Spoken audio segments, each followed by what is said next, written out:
નમસ્કાર મિત્રો, હું રાજેશ ભાસ્કર આપ સૌનું યુટ્યુબમાં આપણી આ ચેનલ પર સ્વાગત કરું છું. મિત્રો, આજે આપણે તારીખ 19 સપ્ટેમ્બર 2024ના કેટલાક મોસ્ટ ઇમ્પોર્ટન્ટ કરંટ અફેર અને અગાઉની પરીક્ષામાં પૂછાયેલા કેટલાક ઇમ્પોર્ટન્ટ પ્રશ્નો વિશે ડિટેલમાં ચર્ચા કરીશું, જે આપને આવનારી પરીક્ષા માટે ખૂબ જ ઉપયોગી સાબિત થશે.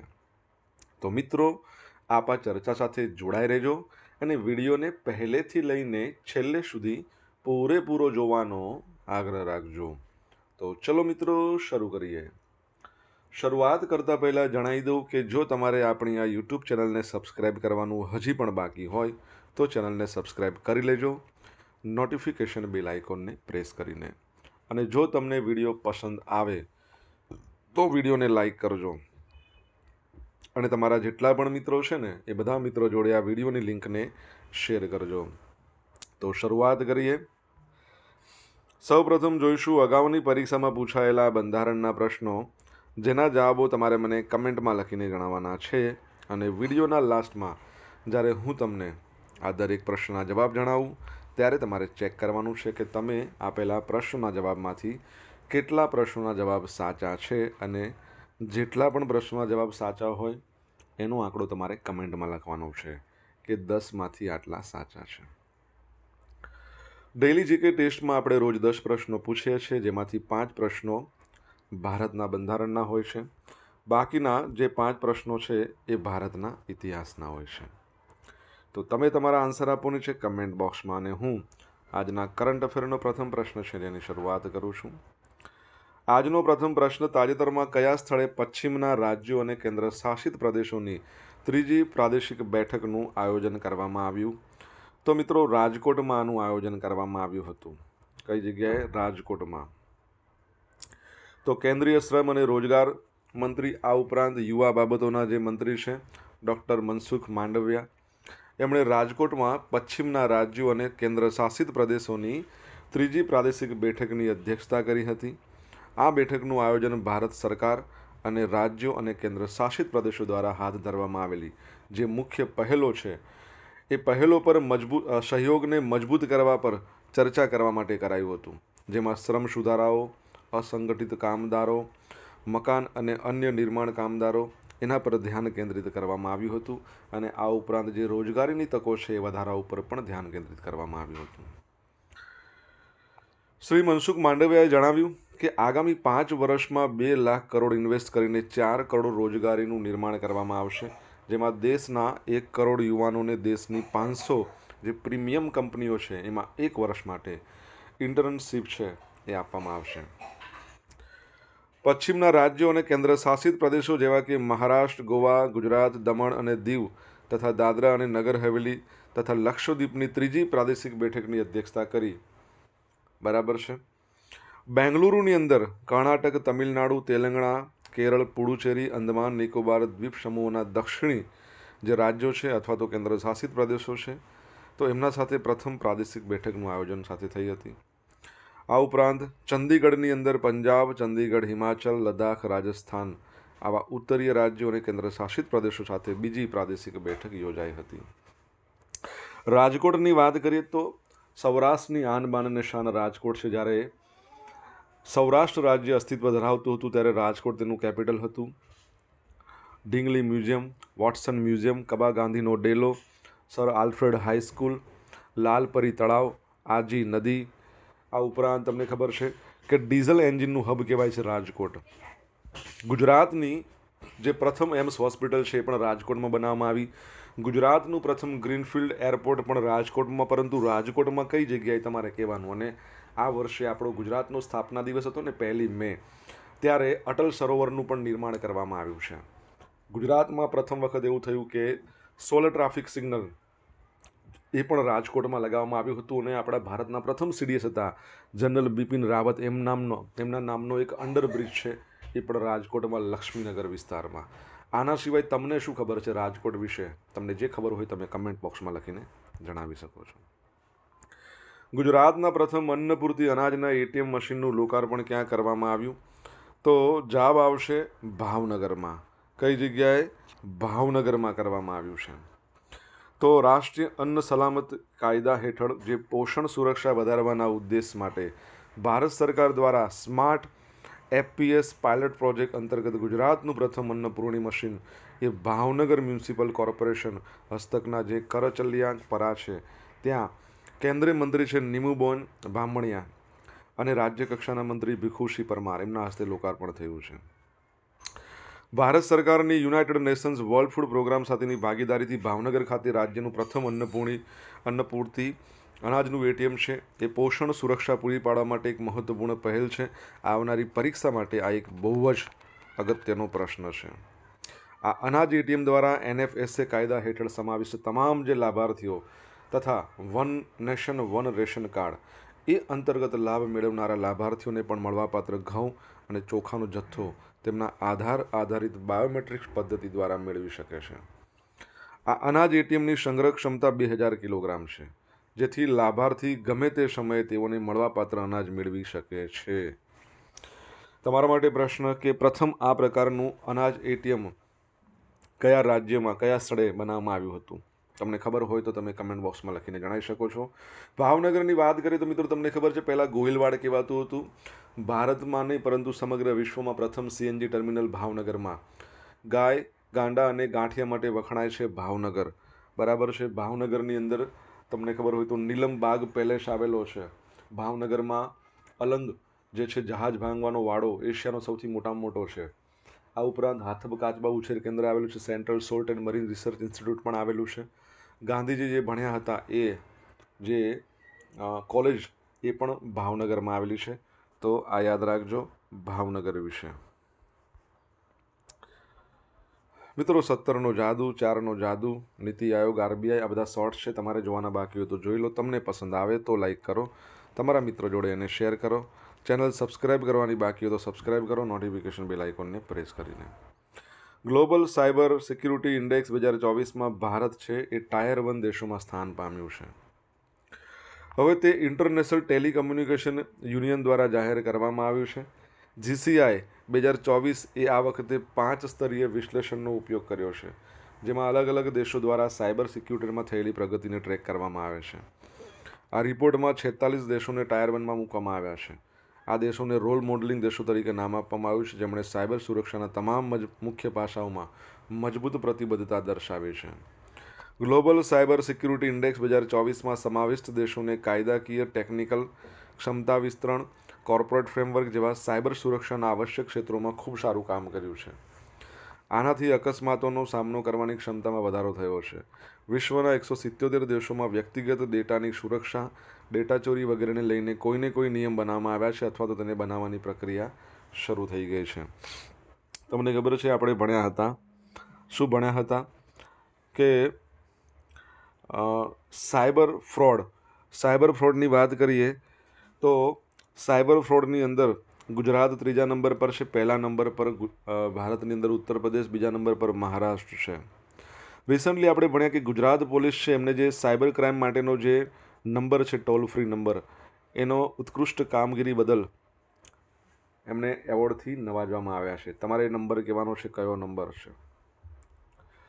મિત્રો વિડીયો પસંદ આવ્યો હોય, ભણવાની મજા આવી હોય તો વિડીયોને લાઇક કરો, તમે તમારા મિત્રો જોડે એને શેર કરો. આપણી બંને યુટ્યુબ ચેનલ રાજેશ ભાસ્કર 2 એને સબસ્ક્રાઇબ કરવાનું બાકી હોય તો સબસ્ક્રાઇબ કરો, નોટિફિકેશન બેલ આઇકોનને પ્રેસ કરીને. જો તમારે ડેઇલી કરંટ અફેરની PDF જોઈતી હોય તો આપણી ટેલિગ્રામ ચેનલ છે એને જોઈન કરી લો. ટેલિગ્રામ ચેનલ પર તમને ડેઇલી કરંટ અફેરની PDF મળશે, સાથે સાથે તમને પોલ્સ પણ રમવા મળશે. ભારતીય કલા મહોત્સવની પ્રથમ આવૃત્તિનું આયોજન કોના દ્વારા કરવામાં આવશે? તો એક તો આમ તો જોવા જઈએ તો આનો જવાબ રાષ્ટ્રપતિ નિલયમ તમે કહી શકો, પરંતુ એને સહયોગ કોનો લીધો છે? ડોનર મંત્રાલયનો સહયોગ લીધો છે અને સંસ્કૃતિ મંત્રાલય, એટલે આપણે અહીંયા કીધું છે કે બધા દ્વારા આનું આયોજન કરવામાં આવશે. તો રાષ્ટ્રપતિ નિલયમ છે ને એ ભારતના જે 3 રાષ્ટ્ર પ્રમુખના એકાંતમાંનું એક છે. બરાબર છે. હવે એ કઈ જગ્યાએ છે? તો એ હૈદરાબાદમાં આવેલું છે. તો એક તો એ પછી ઉત્તર પૂર્વના વિકાસ મંત્રાલય, નોર્થ ઇસ્ટ, એટલે આપણે ડોનર મંત્રી કરીએ છીએ, development of north east region, જે હાલમાં છે જ્યોતિરાદિત્ય સિંધિયા, અને સંસ્કૃતિ મંત્રાલય આના સહયોગથી 29 સપ્ટેમ્બરથી 6 ઓક્ટોબર દરમિયાન ભારતીય કલા મહોત્સવની પ્રથમ આવૃત્તિનું આયોજન કરશે. તમારે કહેવાનું છે કે આપણા સંસ્કૃતિ મંત્રાલયના મંત્રી કોણ છે. 8 દિવસની આ ઉજવણી આપણા ઉત્તર પૂર્વીય રાજ્યોના સમૃદ્ધ અને વૈવિધ્યસભર સાંસ્કૃતિક વારસાને પ્રદર્શિત કરશે. મુલાકાતીઓ ઉત્તર પૂર્વીય રાજ્યો અરુણાચલ પ્રદેશ, આસામ, મણિપુર, મેઘાલય, મિઝોરમ, નાગાલેન્ડ, સિક્કિમ અને ત્રિપુરાની કલા, સંસ્કૃતિ, હસ્તકલા અને રાંધણ વિવિધતાથી પરિચિત થશે. આ રાજ્યોમાંથી 300થી વધુ કલાકારો અને કારીગરો આ કાર્યક્રમમાં ભાગ લેશે. આદરણીય પ્રમુખ શ્રીમતી દ્રૌપદી મુર્મુજી 28 સપ્ટેમ્બર 2024ના રોજ આ મહોત્સવનું ઉદ્ઘાટન કરવાના છે. રાષ્ટ્રપતિ નિલય છે ને એ ભારતના 3 રાષ્ટ્રપ્રમુખમાંના એકાંતમાંનું એક છે ને જે દક્ષિણ ભારતમાં હાજર એકમાત્ર છે. 1860માં 90 એકરના કુલ જમીન વિસ્તાર સાથે એને બાંધવામાં આવ્યું હતું અને આઝાદી પછી હૈદરાબાદના નિઝામ દ્વારા તેના પર કબજો લેવામાં આવ્યો હતો. ભારતના રાષ્ટ્રપતિ હાલમાં દર વર્ષે ડિસેમ્બરમાં આ નિલયની મુલાકાત લેશે. બરાબર, તો એ યાદ રાખજો. તાજેતરમાં કોણે અષ્ટલક્ષ્મી મહોત્સવ વેબસાઇટ લોન્ચ કરી? તો જ્યોતિરાદિત્ય સિંધિયા. બરાબર, આપણે હમણાં જ વાત કરીને આપણા ડોનર મંત્રી છે જ્યોતિરાદિત્ય સિંધિયા. બરાબર, તો એમના દ્વારા આ લોન્ચ કરવામાં આવી છે. તો તાજેતરમાં કેન્દ્રીય પ્રધાન એટલે કે કેન્દ્રીય મંત્રી શ્રી જ્યોતિરાદિત્ય એમ સિંધિયાએ પૂર્વોત્તર ક્ષેત્રના સંચાર અને વિકાસ માટે બહુ અપેક્ષિત અષ્ટલક્ષ્મી મહોત્સવ વેબસાઇટ લોન્ચ કરી છે. લોન્ચ ઇવેન્ટ યોજાઈ નવી દિલ્હીના સંચાર ભવન ખાતે. ભારત મંડપમ નવી દિલ્હી ખાતે 6થી 8મી ડિસેમ્બર 2024 દરમિયાન આ મહોત્સવ યોજાવાનો છે. અષ્ટલક્ષ્મી એટલા માટે કહ્યું 8 લક્ષ્મી, એટલે કે પૂર્વોત્તરના 8 રાજ્યો છે એની સમૃદ્ધિ માટેના સ્વરૂપોનું પ્રતિનિધિત્વ કહી શકીએ. એ કયા કયા છે?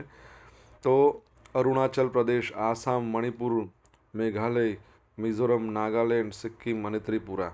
તમારા માટે એક પ્રશ્ન આપણે કહીએ છીએ ખબર છે 7 સિસ્ટર્સ સ્ટેટ્સ, આમાંથી કયું એવું સ્ટેટ છે 8માંથી જે 7 સિસ્ટરમાં નથી આવતું? મહોત્સવનો ઉદ્દેશ ઉત્તર પૂર્વના વાયબ્રન્ટ ટેક્સટાઇલ ઉદ્યોગ, કારીગરી, હસ્તકલા અને અનન્ય ઉત્પાદનને વિશ્વ સમક્ષ પ્રદર્શિત કરવાનો છે. આ વેબસાઇટ ઇવેન્ટ અપડેટ, સમયપત્રક અને સહભાગિતાની વિગતો માટે વન સ્ટોપ સંસાધન તરીકે સેવા આપશે, જે દેશમાંથી પ્રતિભાગીઓ માટે એકીકૃત જોડાણ સુનિશ્ચિત કરશે. આ event fashion show, design conclave, round ટેબલનું પણ આયોજન કરશે. આની વેબસાઇટ છે www.ashtalakshmimahotsav.com. ઓકે, તો આ યાદ રાખજો. આગળ વધીએ આપણે. નૌકાદળ કમાન્ડો સંમેલન 2024ના બીજા સંસ્કરણનો નવી દિલ્હીમાં પ્રારંભ કરવામાં આવ્યો. તે ઉચ્ચ સ્તરીય દ્વિવાર્ષિક સંમેલન છે. તે નૌકાદળના કમાન્ડરો વચ્ચે મહત્વપૂર્ણ કૂટનૈતિક, સંચાલન અને વહીવટી મુદ્દા અંગે વિચાર વિમર્શની તકો પૂરી પાડે છે. આ સંમેલન પશ્ચિમ એશિયાની ઉભરતી ભૂ-રાજકીય અને ભૂકૂટનૈતિક ગતિશીલતા, પ્રાદેશિક પડકારો, દરિયાઈ સુરક્ષા એની સ્થિતિમાં જટિલતાની પૃષ્ઠભૂમિમાં આયોજિત કરાઈ રહ્યું છે. તે ભારતીય નૌકાદળના ભવિષ્યમાં આકાર આપવામાં આવતી મહત્વની ભૂમિકા ભજવશે. નૌકાદળની વાત આવી. નૌસેના, ભારતીય નૌકાદળના પિતા કોને કહેવામાં આવે છે? છત્રપતિ શિવાજી મહારાજ. 26 જાન્યુઆરી 1950માં ભારતીય નૌકાદળની સ્થાપના થઈ. નૌકાદળના જે ચીફ હોય ને એને એડમિરલ કહેવાય. શું કહેવાય? એડમિરલ. હાલમાં એના ચીફ છે, એમનું નામ છે એડમિરલ દિનેશ કુમાર ત્રિપાઠી. આ ઉપરાંત એનો મુદ્રાલેખ શું છે? સમનો વરુણ, હે વરુણદેવ અમારા માટે શુભ થાવ. તમારા માટે પ્રશ્ન છે નૌસેના દિવસ ક્યારે ઉજવવામાં આવે છે? કમેન્ટમાં લખીને જણાવો. સોશિયલ મીડિયાના માધ્યમથી મારી જોડે કનેક્ટ રહી શકો છો. મારું ઇન્સ્ટા આઈડી છે rajesh.i.bhaskar, ફેસબુક આઈડી છે RI ભાસ્કર અને ટેલિગ્રામ ચેનલ છે આપણી રાજેશ ભાસ્કર, જ્યાં તમને ડેલી કરંટ અફેરની PDF અને રોજ પોલ્સ રમવા મળશે. જો તમને ભણવાની મિત્રો મજા આવી હોય તો વિડીયોને લાઇક કરો, તમારા મિત્રો જોડે વિડીયોની લિંકને શેર કરો. ચેનલ હજુ સબસ્ક્રાઇબ ના કરી હોય તો સબસ્ક્રાઇબ કરો, નોટિફિકેશન બેલ આઇકોનને પ્રેસ કરીને. તાજેતરમાં સમાચારમાં રહેલ સુભદ્રા યોજના કયા રાજ્ય સાથે સંકળાયેલ છે? તો ઓડિશા રાજ્ય સાથે. કયા રાજ્ય? ઓડિશા. તો વડાપ્રધાન નરેન્દ્ર મોદીએ 17 સપ્ટેમ્બર એ વખતે એમનો 74મા નંબરનો જન્મદિવસે ઓડિશા સરકારની સુભદ્રા યોજના શરૂ કરી. તેમણે ભુવનેશ્વર ગયા અને ત્યાં મહિલા લાભાર્થીઓને પહેલા હપ્તાની સહાય આપી. રાજ્યમાંથી લગભગ 1 લાખ મહિલાઓએ આ કાર્યક્રમમાં હાજરી આપી. જે મહિલાઓએ 15 સપ્ટેમ્બર સુધી આ યોજના માટે પોતાનું રજીસ્ટ્રેશન કરાવ્યું હતું એમને 17 સપ્ટેમ્બરે એમના બેંક ખાતા દ્વારા પ્રથમ હપ્તો મળ્યો. રાજ્યભરમાં લગભગ 1 કરોડ મહિલાઓને સુભદ્રા યોજના હેઠળ આવરી લેવામાં આવશે. 21થી 60 વર્ષ વયની દરેક મહિલાને 5 વર્ષ માટે પ્રથમ હપ્તામાં વાર્ષિક 10,000 રૂપિયાની રોકડ ટ્રાન્સફર કરવામાં આવશે. રાજ્ય સરકારે વર્ષ 2024-25ના વાર્ષિક બજેટમાં યોજના માટે 10,000 કરોડની અંદાજપત્રીય જોગવાઈ કરી છે. સુભદ્રા યોજના, હવે તમને ખબર છે કે ભગવાન જગન્નાથની નાની બહેન સુભદ્રાના નામ પર એનું નામ આપવામાં આવ્યું છે. ભગવાન જગન્નાથ રાજ્યના હિન્દુઓના પૂજનીય દેવતા છે. આ યોજના દ્વારા 2028-29 સુધીમાં 5 વર્ષમાં રાજ્યની 1 કરોડથી વધુ મહિલાઓને વાર્ષિક 10,000 રૂપિયાની આર્થિક સહાય આપવામાં આવશે. આ નાણાં દર વર્ષે રક્ષાબંધન એટલે કે શ્રાવણ મહિનાની પૂનમ, આંતરરાષ્ટ્રીય મહિલા દિવસ એટલે કે 8મી માર્ચ એના અવસર પર મહિલા લાભાર્થીના બેંકના ખાતામાં જમા થશે. હવે તમને ખબર છે, ઓડિશાની વાત કરીએ, કેપિટલ ભુવનેશ્વર છે, સીએમ છે એના મોહન ચરણ માંઝી અને ગવર્નર તમારે કહેવાના છે. હાઈકોર્ટ એની કટકમાં આવેલી છે. કોણાર્કનું સૂર્ય મંદિર આવેલું છે. 10 રૂપિયાની ચલણી નોટમાં એનું ચિત્ર છે જેને બ્લેક પેગોડા કહેવાય છે. અને જગન્નાથપુરીનું મંદિર આવેલું છે ત્યાં જ્યાંથી દર વર્ષે રથયાત્રા નીકળે છે જેને વ્હાઇટ પેગોડા કહેવાય છે. આ ઉપરાંત ચિલ્કા સરોવર, આ ઉપરાંત તમને ખબર છે મહાનદી, એના પર હીરાકુંડ ડેમ, બરાબર છે. તો આ બધી બાબતો તમારે યાદ રાખવાની છે. આર રવિન્દ્રની આઇસલેન્ડમાં રાજદૂત તરીકે નિમણૂક થઈ. વિદેશ મંત્રાલયે શ્રી આર રવિન્દ્રનને આઇસલેન્ડના આગામી રાજદૂત તરીકે નિયુક્ત કર્યા છે. તેઓ બી શ્યામનું સ્થાન લેશે અને ટૂંક સમયમાં જોડાવાની અપેક્ષા છે. આર રવિન્દ્રન 1999ની બેચના ભારતીય વિદેશ સેવા અધિકારી હતા. હાલમાં સંયુક્ત રાષ્ટ્રમાં ભારતના કાયમી પ્રતિનિધિ તરીકે સેવા આપી રહ્યા છે. આઇસલેન્ડની વાત કરીએ તો કેપિટલ છે એનું જેકજાવિક અને એના જે પ્રેસિડન્ટ છે હલ્લા ટોમસ ડોમિક. તમારે કહેવાનું છે એની કરન્સી શું હશે, આઇસલેન્ડની કરન્સી, કમેન્ટમાં લખો. હવે જોઈશું અગાઉની પરીક્ષામાં પૂછાયેલા બંધારણના પ્રશ્નો. પહેલો પ્રશ્ન, અનુસૂચિત જનજાતિના રક્ષણ માટે બંધારણનું કયું શેડ્યુલ સમર્પિત છે? તો 5 અને 6. સમાન કામ માટે સમાન વેતન ભારતના સંવિધાનમાં પ્રસ્તાપિત એક રાજનીતિનો માર્ગદર્શક સિદ્ધાંત છે. ભારતના બંધારણના કયા અનુચ્છેદમાં જાહેર રોજગારીની બાબતમાં તકની સમાનતા આપવામાં આવી છે? તો 16 નંબરનો અનુચ્છેદ. ભારતના બંધારણમાં અનુસૂચિત જાતિઓ અને અનુસૂચિત જનજાતિઓ અધિનિયમ 1889 કઈ સાલથી અમલમાં છે? 1990થી. ભારતના બંધારણના મૂળભૂત હકોમાં શોષણ વિરુદ્ધનો અર્થ કયા અનુચ્છેદમાં સામેલ છે? બરાબર છે. તો શોષણ વિરુદ્ધ અધિકાર આપણે કહી શકીએ તો એ 23થી 24માં છે. હવે મિત્રો જોઈશું અગાઉની પરીક્ષામાં પૂછાયેલા ભારતની ભૂગોળના પ્રશ્નો. પહેલો પ્રશ્ન, નીચેનામાંથી કઈ માટી કપાસની ખેતી માટે શ્રેષ્ઠ છે? તો કાળી માટી. નીચેનામાંથી કયો એક કોલસાનો પ્રકાર નથી? તો લિમોનાઇટ. ઉકાઈ ડેમ કઈ નદી પર છે? તો તાપી પર. સાપુતારા કઈ પર્વતમાળામાં? સહ્યાદ્રી. ગુજરાતમાં પાવાગઢ પર્વતની અંદાજિત ઊંચાઈ, એપ્રોક્સિમેટ ઊંચાઈ 800 મીટર છે. કેટલી છે? 800 મીટર. હવે મિત્રો જોશું ગઈકાલે પૂછેલા પ્રશ્નોના જવાબ. પહેલો પ્રશ્ન, ગુજરાતમાં કયા સ્થળે 350 કરોડના ખર્ચથી 6 લેનનો બેરેજ કમ બ્રિજ બનશે? અમદાવાદ. પ્રધાનમંત્રી નરેન્દ્ર મોદીએ ક્યાંથી ક્યાં સુધી દેશની પ્રથમ વંદે મેટ્રો ટ્રેનનો શુભારંભ કરાવ્યો? ભુજથી લઈને અમદાવાદ સુધી. હવે આજે પૂછેલા પ્રશ્નોના જવાબ જોઈ લઈએ. પહેલો પ્રશ્ન હતો કે ગુજરાતનું પ્રથમ ગ્રીનફિલ્ડ એરપોર્ટ રાજકોટમાં આવેલું, પણ રાજકોટમાં કઈ જગ્યાએ? હીરાસર ખાતે. સેકન્ડ પ્રશ્ન, પ્રથમ અનાજ એટીએમ ભારતની અંદર હરિયાણાના ગુરુગ્રામમાં. સેકન્ડ નંબરનું કહી શકો તો ઓડિશાની અંદર, ઓડિશાવાળું 24/7. ત્યારબાદનો પ્રશ્ન છે, ગુજરાત પોલીસને 1930 આજે હેલ્પલાઇનના સારા કામ માટે એટલે કે એને શું આપવામાં આવ્યું છે? એવોર્ડ આપવામાં આવ્યો છે. ચોથા નંબરનો પ્રશ્ન હતો કે આપણા સાંસ્કૃતિક મંત્રાલયના મંત્રી કોણ છે? શ્રી ગજેન્દ્રસિંહ શેખાવત.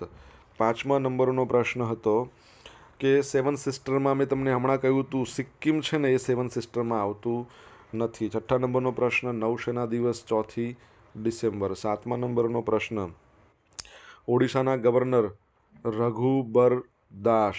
આઠમા નંબરનો પ્રશ્ન, આઇસલેન્ડની કરન્સી તો આઇસલેન્ડિક ક્રોના. શું આવશે? ક્રોના. હવે મિત્રો જોઈશું ગઈકાલના કરંટ અફેરમાંથી પૂછેલા કેટલાક ઇમ્પોર્ટન્ટ પ્રશ્નો જેના જવાબો તમારે કમેન્ટમાં લખવાના. પહેલો પ્રશ્ન: તાજેતરમાં ગુજરાતની કઈ યુનિવર્સિટી ખાતે બાળ સુરક્ષા વિષયક એક દિવસીય વર્કશોપનું આયોજન કરવામાં આવ્યું?